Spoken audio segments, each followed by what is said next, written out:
गोरखपुर नाम का एक गांव था। वहाँ के लोग सीधे साधे और भोले भाले थे। वो जो भी सुनते उसी को सच मानते।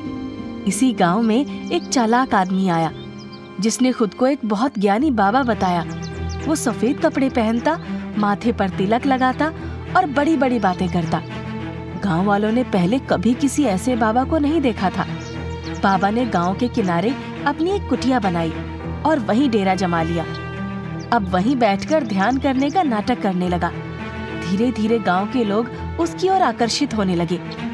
बाबा, आप हमारे गांव में आए, हम धन्य हुए। पर बाबा, आप कौन हैं? कहां से आए हैं? कुछ तो बतलाइए।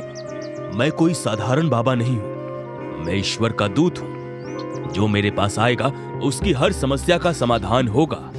इसका मतलब आप हमारे भगवान हैं। बाबा, हमारे गांव में किसी न किसी को कुछ न कुछ परेशानी लगी रहती है।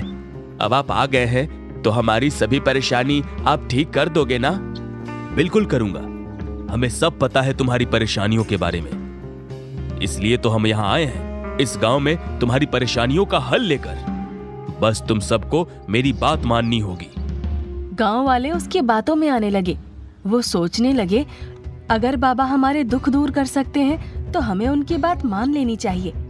एक दिन एक किसान नारायण अपनी समस्या लेकर बाबा के पास पहुंचा।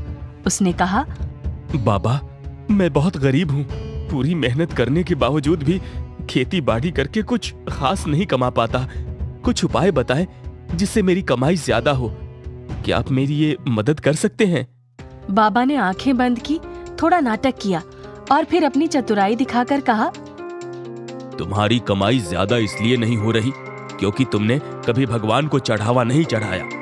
मतलब सूरज निकलने से पहले तुम्हें गांव के मंदिर जाना है और भगवान को अपनी कमाई से कुछ धन अर्पित करना होगा। उसके बाद देखना, तुम्हारे आगे पीछे पैसा ही पैसा होगा। थोड़ा समय लगेगा पर सब ठीक हो जाएगा। बाबा ने जैसा कहा नारायण ने बिल्कुल वैसा ही किया। सुबह सूरज निकलने से पहले गांव के मंदिर में एक पोटली के अंदर थोड़ा धन बांधकर रख देता है। पर वो चतुर बाबा मंदिर के पीछे छिपा बैठा था। वो धन की पोटली चुपचाप उठाकर अपनी कुटिया में पहुंच जाता है। धीरे धीरे गांव के अन्य लोग भी अपनी अपनी समस्याएं लेकर बाबा के पास आने लगे।